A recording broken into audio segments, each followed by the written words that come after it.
The WWE tonight cared more about its live audience than its Peacock audience. And a major return and a lot of setup for Summerslam tonight. So let's get into Tap Out Talk.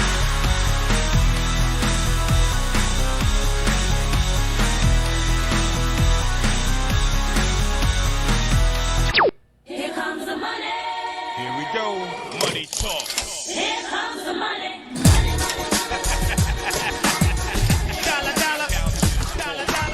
All right, everybody, welcome to Money in the Bank 2021 Tap Out Talk. I am your host, Bryan, and let's get into it. I want to start out, and I just want to say I'm very disappointed with the WWE tonight.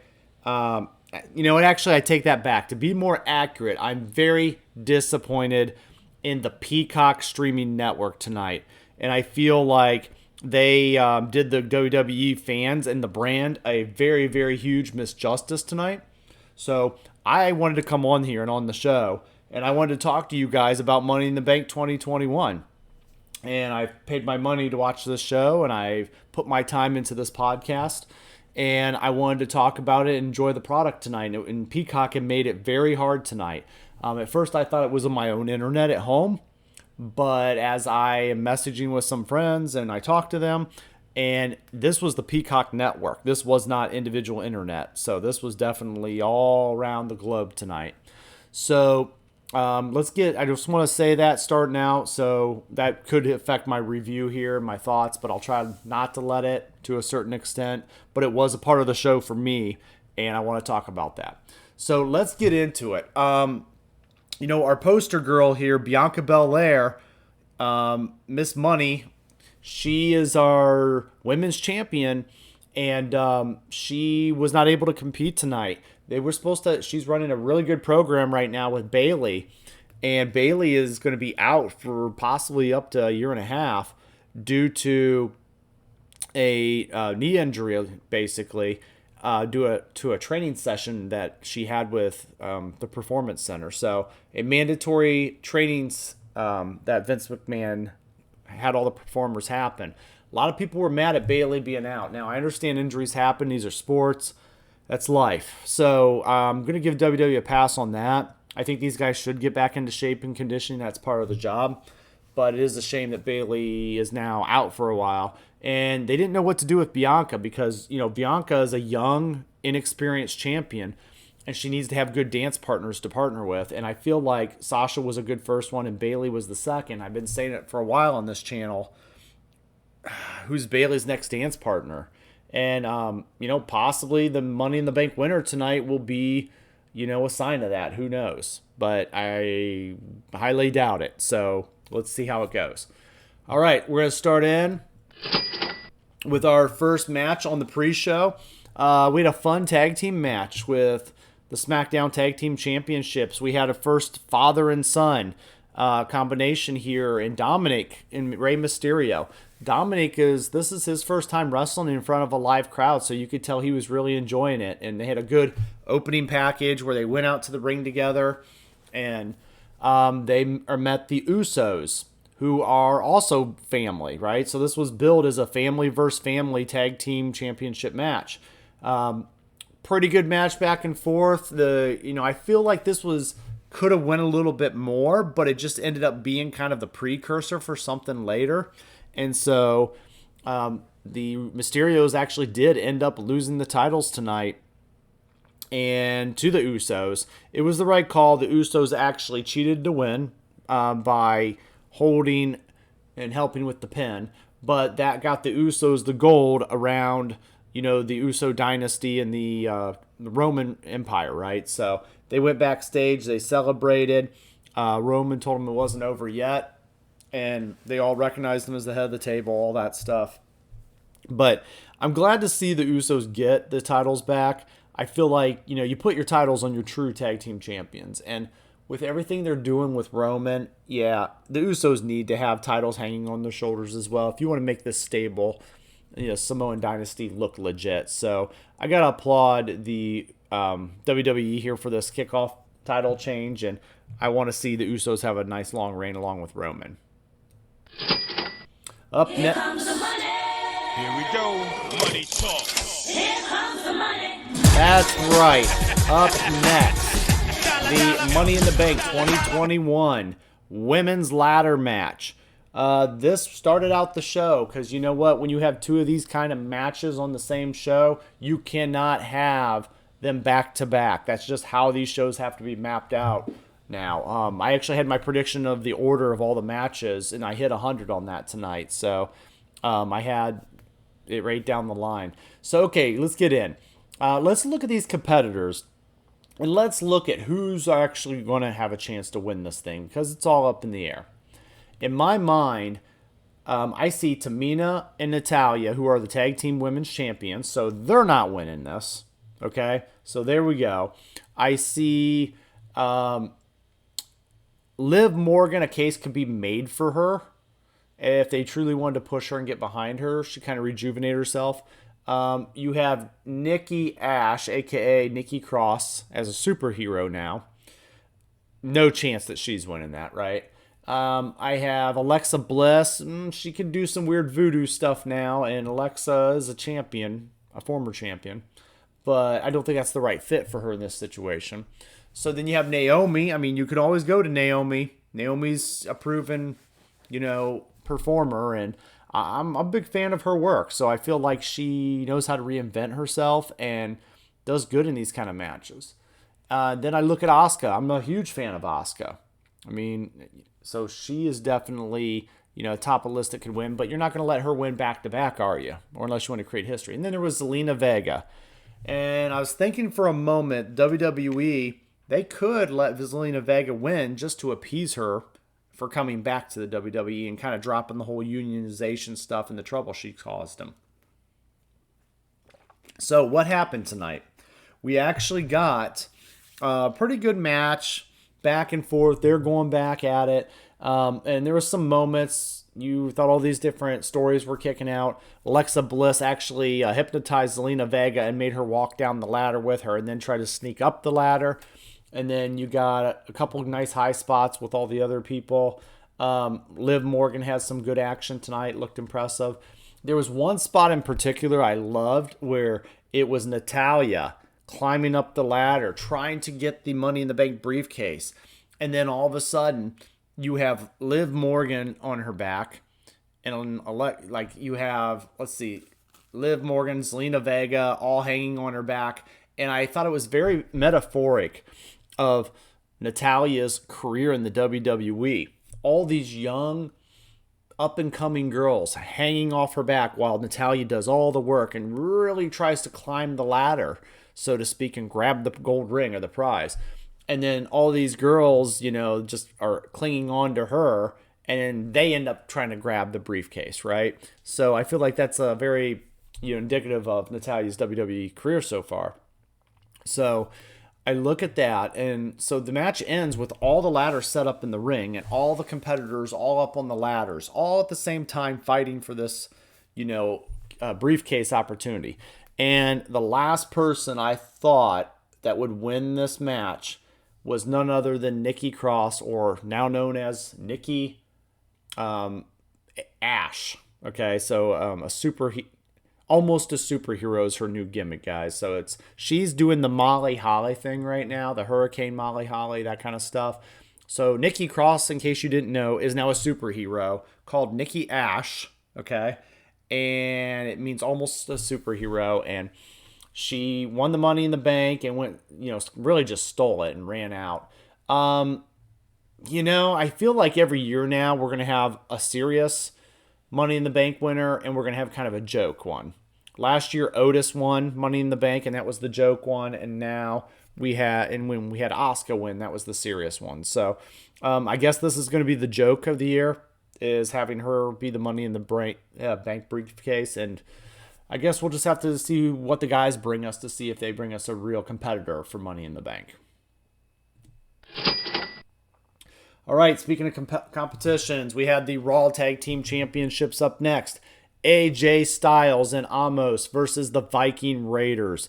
Pretty good little tag team match. I will say I like a lot of the guys in this match. Let's start out with Amos. This guy, I've been saying for months, where has the WWE been hiding him, right? Because he's a big guy. He's over 7 foot something. He's a 7 foot 70, I think. And then he is so far, like, he's a big guy. He's still a little green, but that's what you do with guys like that. You pair them with one of the greatest wrestlers in the world, AJ Styles. Okay, what they're doing is they're doing the Shawn Michaels and Kevin Nash thing, or Diesel, right? And they're pairing these guys together, kind of doing that. They're letting Amos develop as a big man because WWE probably needs another big man. But AJ Styles also, it cycles him out of the main event picture temporarily, but keeps him around a title, lets him develop some guys, and then AJ will be back up in the main event soon. AJ he's one of the best wrestlers in the world right now. I would say AJ and Kenny Omega are probably two of your best wrestlers in the world. Now, the Viking Raiders, they are a good tag team. I like watching them. I like that they use tag team moves. They got that old school tag team vibe and feel. It reminds me of a lot of what FTR and the Revival did, a few years ago. And so I do enjoy them. I thought the match was okay. It was really about featuring Amos for the first major time, and I think he did a good job. He oversold a little bit, but it wasn't anything that was a deal breaker. WWE just needs to keep this guy around, and they need to just kind of keep encouraging him and pairing him with AJ. I feel like Amos could be developed into something, a bit of a monster, but he's definitely got the size on his factor, and so I'm interested to see what he does there. But this match, they did retain their titles. Viking Raiders will live to fight another day or another war, but for now, AJ and Amos got the belts. All right, up next. This is where action picked up a little bit. So, Bobby Lashley has been challenged to get back to dominant, and boy, did he ever tonight. Now, I love Kofi's gear. Every time Kofi Kingston comes out, I try to look at what his gear is and get an idea because he does a special, meeting between games and shows and culture. Well, tonight I was looking at it, and I finally figured it out. He was Skeletor from the new He-Man upcoming series on Netflix that's coming out. And I knew the color scheme, and I love the shoes. And I was like, okay, there it is. He's Skeletor. So, because the bone, and I knew they were in Texas, and it was a cattle bone with a unicorn on it. So it was a nice touch. I always enjoy their outfits and Kofi's, effort they put into their talent. But, are we going to have Kofi Mania 2.0 tonight? That was the question. Are we going to have another Kofi moment? And the answer is no. We're going to have a back to dominant moment with Bobby Lashley. Bobby Lashley come out here and he dominated Kofi Kingston to the end of the world. Okay. And he threw him around the ring, threw him in the ring post, slam after slam, picked him up, held him on his shoulder, dominator. Picked him up again, another dominator. Again, third dominator. And then he threw him in his full Nelson and just pushed on his neck so hard that Kofi just passed out. That's what you get with Bobby Lashley. Back to dominant, okay? I'll tell you what this was tonight. This was nothing to do with Kofi.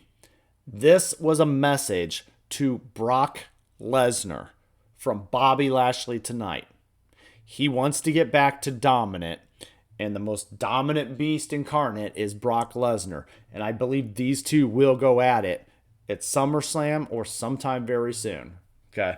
So I feel that this was his way of getting Brock Lesnar's attention for a match at SummerSlam.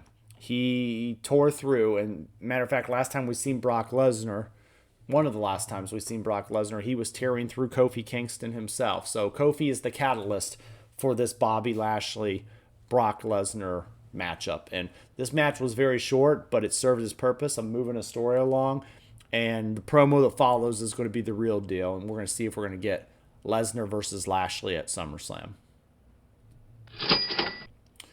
Up next, we had the Raw Women's Championship. Rhea Ripley versus Charlotte Flair.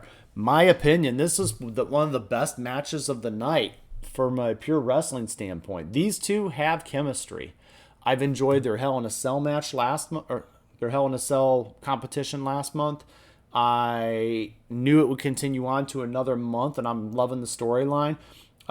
I even watch this and I look at these two and I'm like, it's Charlotte Flair and it's evil Charlotte Flair. They look kind of similar in a sense. And so, I look at this.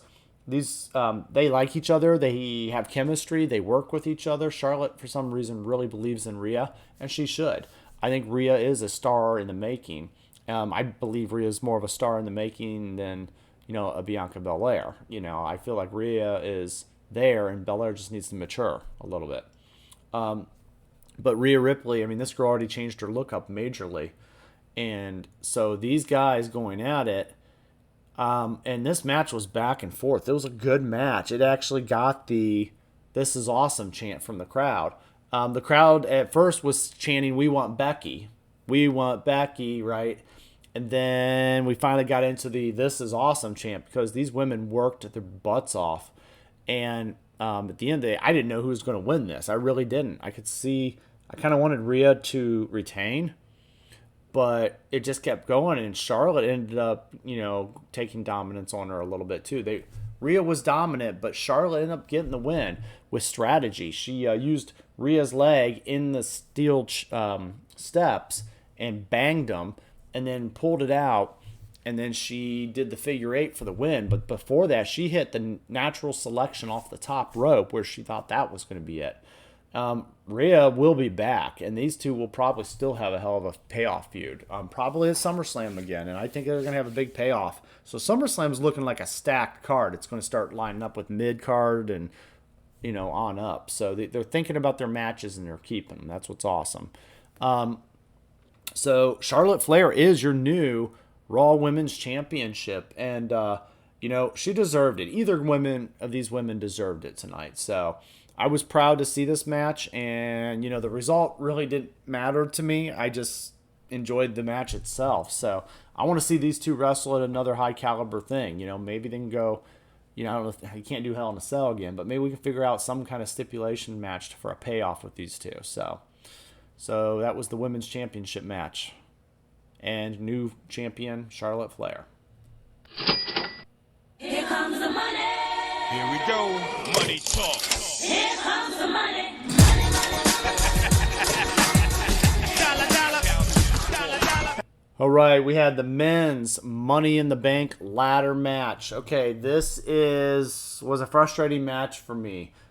This is where Peacock's network just really started going in and out, and it was doing a little tonight, but this was really, really bad. I think Renee Young on Twitter was tweeting, and she said, should I just stop watching? And I felt like Renee was saying the exact same things we were all watching, right? And I was like, no, I want to talk about this with people on our show here. So here's what we got. So I'm going to go through. We have Kevin Owens, Drew McIntyre, Riddle, Ricochet, John Morrison, Big E, Shinsuke Nakamura, and Seth Rollins. So there's a lot of talent in this matchup. So who do we think is going to win? I'll tell you what, we have a lot of star-studded talent in this match, okay? Riddle is athletic, Ricochet's athletic, Johnny Drip Drip, John Morrison, very athletic. Those are your guys that are hitting your bumps and spots, right? Then you have guys that made you think, oh, they could win or might win. And then for that, you have, Kevin Owens you can't ever count him out. He's a, former champion himself. You got Drew McIntyre. You got, Shinsuke Nakamura, kind of a B-level guy now. And then you have Seth Rollins. We know he's got a real chance, What happens is, and you got Big E, who is kind of your mid-card guy. So what happens is, during the match, a lot was going on in this match. A lot of just spots with the ladders. Definitely was a spot fest tonight. And it was, again, this was tough for me, guys, because it kept chopping in and out all night. And I was like, oh my gosh, I had to keep restarting it and trying to... So from what I gathered, besides Peacock in this match, tearing it up, I could see that Johnny Nitro and I could see that Ricochet and them were hitting their spots like they're supposed to. Shinsuke was doing a lot of dancing around. And then I didn't see really much with Kevin Owens, but I did see Drew McIntyre get taken out of this match and attacked just as he was about to win by none other than his former 3MB partner, Jinder Mahal, the modern day Maharaja, Jinder Mahal, and his new group of cronies. And they dragged Drew McIntyre out of the arena, and he was done for the night. Seth Rollins came up short on this and didn't quite get it. And Big E Langston, and I will call him that, Big E Langston, got up to the top of the top of the ladder and pulled that case down, and he is your new Money in the Bank champion. And what kind of opportunity is he going to steer his career, right? Kofi just got decimated by Bobby Lashley. So this sets up a very interesting thing, because if Bobby Lashley, doesn't get Brock Lesnar, which I think he will, Big E could go looking for revenge for his buddy Kofi and cashing in his Money in the Bank. And I mean, this could get interesting, because how about this idea, guys? What if Big E cashed in his Money in the Bank in the first ever cash in, where it's been done in a fatal 4-way match? Okay, and Big E would choose who those wrestlers would be. So it would be Kofi, Big E, Xavier, and Bobby Lashley in a fatal 4 Money in the Bank cash in. I'd be interested in seeing that. And this way you have the New Day all competing for the title as friends.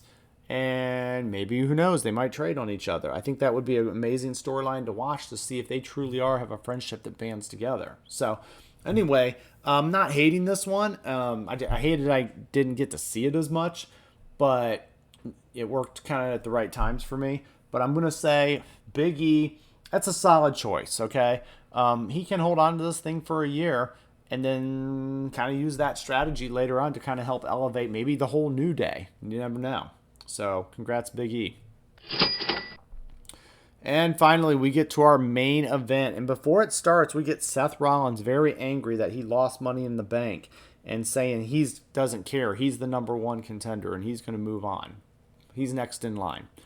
All right, so this match happens, and Edge comes out, and then he's waiting in the ring a long time. They're really telling the story of journey and redemption from Edge.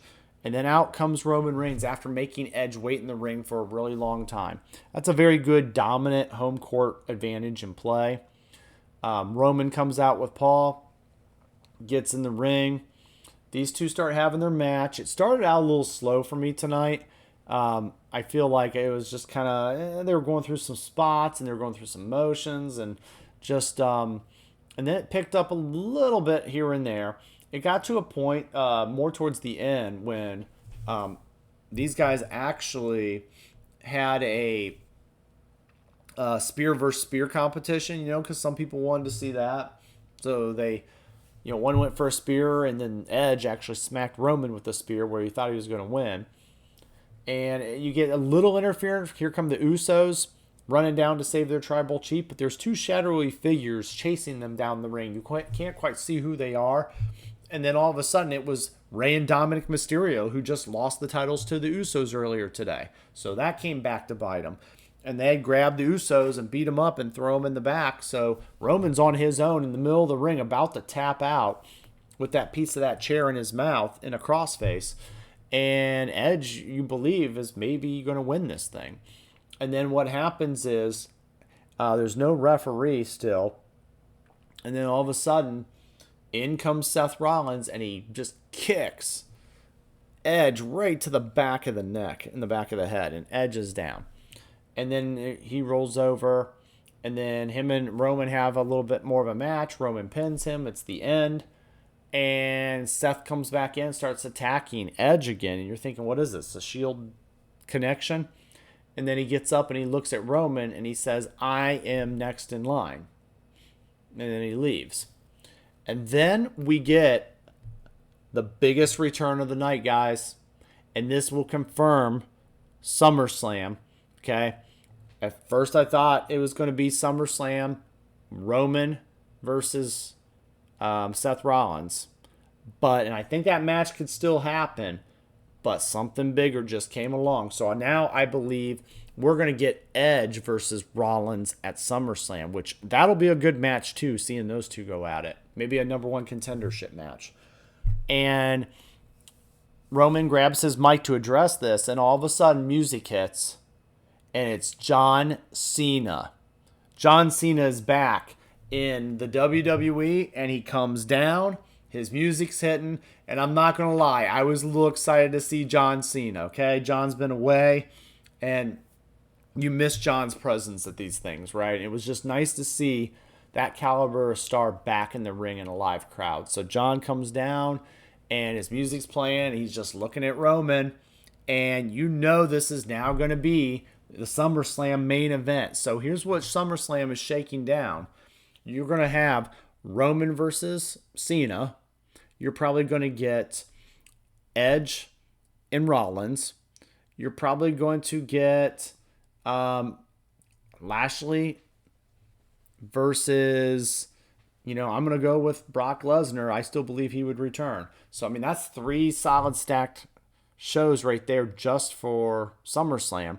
And honestly, I don't think that would be the end of Flair versus Rhea Ripley. I think there's a stipulation match that can still be had there. So right there's 4 solid matches already built up for SummerSlam. So I'm looking forward to the next build, but I will say the WWE tonight, even though they did a good job, they tried to put on a good show. They got the fans involved, and it was fun. It's a shame that this Peacock partnership ruined this show tonight for me, because I really wanted to be there, and I really wanted to see it, and I really wanted to, just be part of this crowd that's coming back, right? And I feel like Peacock took that away from us a little bit tonight. So this partnership has not been good. I don't like the Peacock network compared to WWE network. I think WWE did their platform better. Like the content is more organized. It's more, you can get to where you want. I actually just truly believe that we should be hitting a portal all the way through that just takes us to the WWE network instead of them trying to put all their stuff on the Peacock network. Because, you could just have portal access from the US through it into it. So, but that's kind of the deal we got tonight. So it ruined the show a little bit for me, but the show ended on a good note. And I was smiling when I seen John Cena come back. And I'm not a big John Cena guy, but it was nice to see this, and it's gonna be nice to see, Roman got past Edge, another legend, and now Roman's gonna be able to take on one of the Ultimate guys and see how he does at SummerSlam. So let me know what you guys think. Let me know if streaming really messed with you guys tonight.